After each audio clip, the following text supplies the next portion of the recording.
So my name is Saira Hussain, and I graduated from the BSc in Audiology in 2013. When I was in sixth form thinking about what to study, audiology was never um, an option. It became an option as I was looking through the list alphabetically, and I honestly didn't know what I wanted to do. Um, it's quite funny that it's in A, so I might not have gone as far as I should have. But I went through all the options, and I actually have a dad. My dad has a hearing loss, and again, it's never been a big aspect of our lives, but it has also sort of been a part of our lives, if that makes sense. So I never Yeah. thought about, oh, Dad's got a hearing loss, let me study audiology.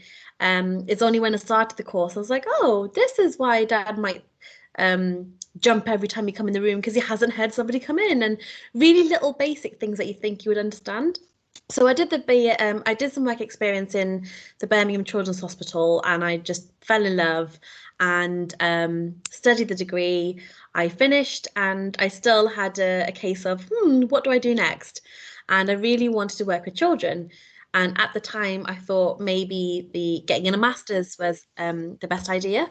So I applied for the STP, and I managed to get on. And I worked in Manchester for 3 years, did my master's at the University of Manchester. And at the end of that, I thought, right, okay, finally, let's do some pediatrics. And life took a different turn. A job came up at Aston University, and I thought, let's try it. I worked with the students mainly in the clinical skills lab, practicing their clinical competencies and skills. And it's been 4 years, nearly five, and I now teach across the programs that we offer. I really enjoy my role here, and I think I'm quite enthusiastic about audiology as a profession and a career, and the fact that it can take you in lots of different journeys. Mhm. So that's me and my journey in a nutshell. What I wanted to ask you is there a specific experience that you can think of that has shaped the way that you communicate today? And how? So if you could start off maybe by telling me a little bit about the experience, and then we can have a chat about kind of what your learning from it was and how it's influenced you. Yep. So when I was thinking of an example, it's quite difficult to try and pinpoint specific one because it's quite an iterative process, and over Mm-hmm. time you pick up things here and there everywhere.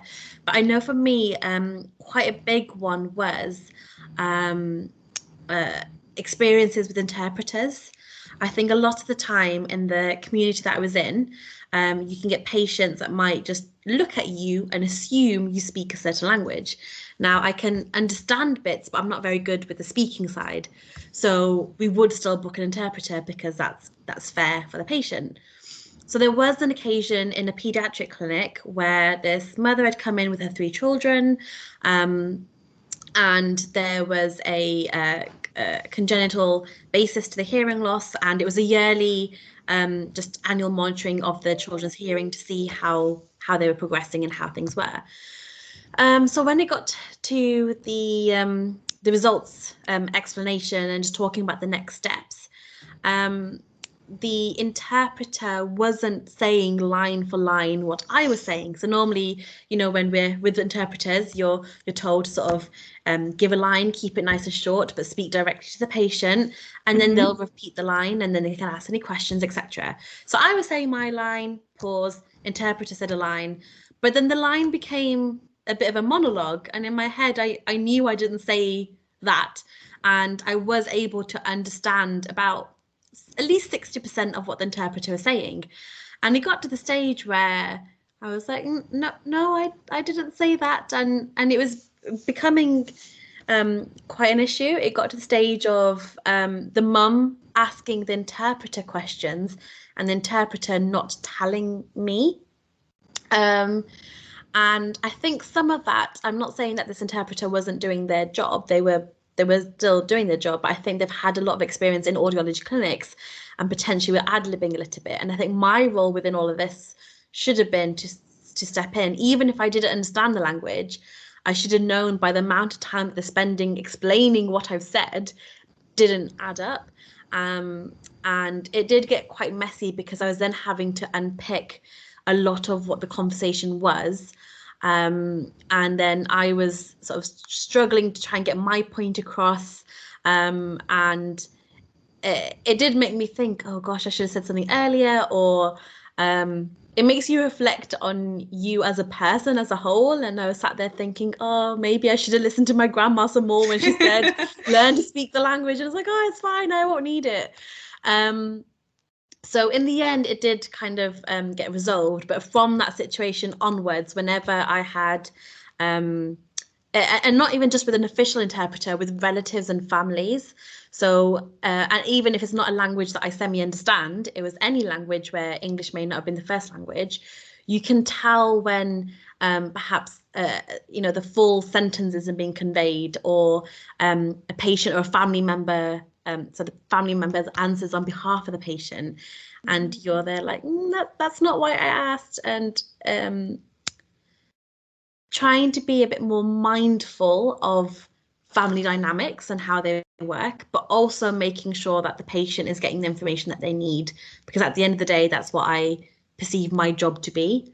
So I think from that situation going forward, and even now, working in the area that I do with my honorary contract, again, there's a similar demographic in that I do often get patients thinking I understand their language, and it's just making sure that I can still convey the important information, still, incorporate the family members and significant others, or the interpreter, and just make sure that the message is really hitting home, but also that the patient has a chance to say what they want to say. If they want to say it, sometimes they don't want to. So I think that was my experience. That's such a good one. Sorry, Simon. No, you didn't ramble at all. That was perfect. And the thing that I think is so interesting is because it's something that most people who work with patients certainly in urban areas are going to experience. And I can completely identify with you in this situation, because I think many of us who are clinicians will have had that experience where you say something and then it becomes a one-line interpretation where it was more than one line, or you can see there's a disconnect. And so it becomes the question of the third person in this communication dynamic, right? So you've got yourself, you've got the patient who you are trying to work with in a person-centered way. And then you have this other person who, in an ideal world, is almost completely neutral. That is you are speaking to the patient is speaking to you, and this person is helping the journey along. But then you can have a certain amount of contribution from them. And as you pointed out, so often the person doing the interpreting is perhaps a child or a spouse, and there are different dynamics going on there. So I think the kind of question I have is, if you were back in that situation again, how do you think you could have handled it differently? Because it's not straightforward. You can't jump in immediately and say to the interpreter, you're not translating what I'm saying correctly. That's very hostile and potentially aggressive, and it won't help the situation for the patient. So how do you think you could have managed it differently, if at all? I think perhaps in the way that I wanted to explain the results, I might have just had a quick nod to the interpreter and just say, I will give it line by line, or snippet by snippet. Can you please just relay that? And at each stage, can you just check that the patient has understood? That's easier said than done, and that's kind of what you expect from a situation where there is an interpreter. Yeah. And perhaps I did actually need to step in. So when the patient was then asking the interpreter question, and the interpreter wasn't telling me what the patient had said, I think that was a really important step where I should have gone, actually, sorry, I didn't quite catch that. Can you just repeat that, please? And get the clarity. So make it clear that the patient shouldn't be asking the interpreter is giving their version of the story. that they should still be having that conversation with me. It's not natural to have a conversation directly this way when there's this person over here that's doing the translating and they're doing the best that they can. And naturally, you might end up looking at the interpreter, and so the patient looks at the interpreter, etc. And especially there's that sort of dynamic where if you two, the patient, clinician, on the same page language-wise, you might identify with the interpreter a bit more and feel a bit more confident speaking to them. So I think definitely just being a little bit more like, actually, let me just stop there. Can you just repeat that to me? Or I didn't quite catch that. Can you just repeat what the patient said? And maybe I would have nipped it in the bud a little bit earlier rather than having this whole spiel that wasn't relevant to the patient. Because by the time we did step in and sort of unpicked everything that was said, there was just a whole series of questions, completely understandable, that we had to work through. And there was still that sort of miscommunication of what was said, and I don't remember what was said, and is this right, etc. And trying to just make sure that the best information is getting out there. And you mentioned about patient-centered care, and trying to do patient-centered care isn't just there's no one size fits all, and it's you need to incorporate, if that interpreter is a family member, you need to include that as part of it. So I think that's what I would have done if things were different.